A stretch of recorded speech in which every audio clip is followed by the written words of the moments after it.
Patos de Minas é uma das cidades com os maiores índices de suicídio no Brasil, equiparando-se a países com altas taxas. Esse dado chama a atenção para a gravidade da situação e ressalta a necessidade de abordar o tema de forma adequada. A reportagem sobre esse delicado assunto é de Gustavo Rubim. Patos de Minas registrou 27 suicídios no ano de 2024, o que representa uma média de 17 autoextermínios a cada 100 mil habitantes. Número próximo ao de países com históricos de altas taxas de suicídios, como Japão e Rússia.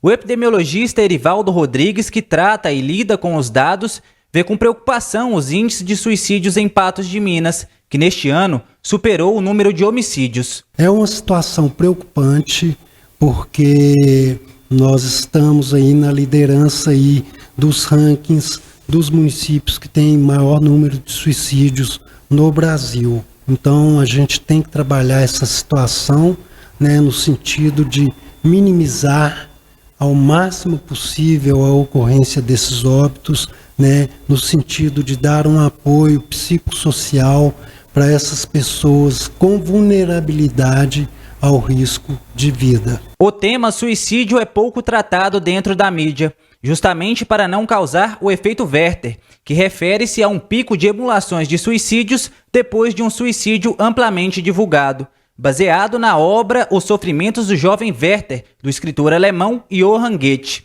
A psicóloga Melanie Queiroz Braga dá um panorama de como uma das abordagens da psicologia enxerga o suicídio. Dentro da abordagem que eu trabalho, que é a psicanálise, nós não vamos trabalhar o suicídio como um fenômeno universal, que acontece sempre da mesma forma.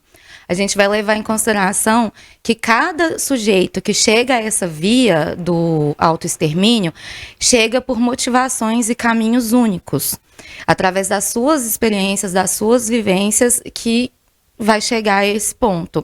Ou não, né? Espera-se que não. Freud, ele vai falar que no inconsciente nós não temos nenhum registro do que é a morte. Então, quando um sujeito escolhe, né, faz essa escolha, não é totalmente consciente, se a gente parar para pensar, como nos sonhos. Nos sonhos, a gente sonha que está em algum risco, mas a gente acorda antes de morrer. Então, a gente não sabe o que é a morte. Uma pessoa que suicida, talvez ela não saiba exatamente o que é aquilo. Nos últimos 10 anos, de 2014 a 2024, 157 homens tiraram a própria vida. Já o suicídio entre as mulheres foi bem menor, 69. Ao todo, foram 226 casos de autoextermínios em 10 anos. No entanto, antes de chegar a este ponto, as pessoas podem dar alguns sinais, como explica a psicóloga. São sinais muitas vezes muito sutis, né? Eu penso que qualquer mudança de comportamento já pode ser um sinal. Por exemplo, insônia ou passar a dormir muito, apatia ou então sociabilidade extrema para alguém que fosse tímido, por exemplo. Questão de alimentação, pessoa comer demais ou então não comer nada. Mudanças extremas assim também são sinais. Dizem por aí que quem vai cometer o ato não fala, né?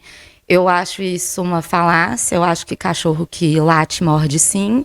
Então, a gente precisa ficar atento também às falas das pessoas. As pessoas que passam por períodos depressivos ou que observam pessoas ao redor dentro dessa situação podem se ajudar ou ajudar o próximo.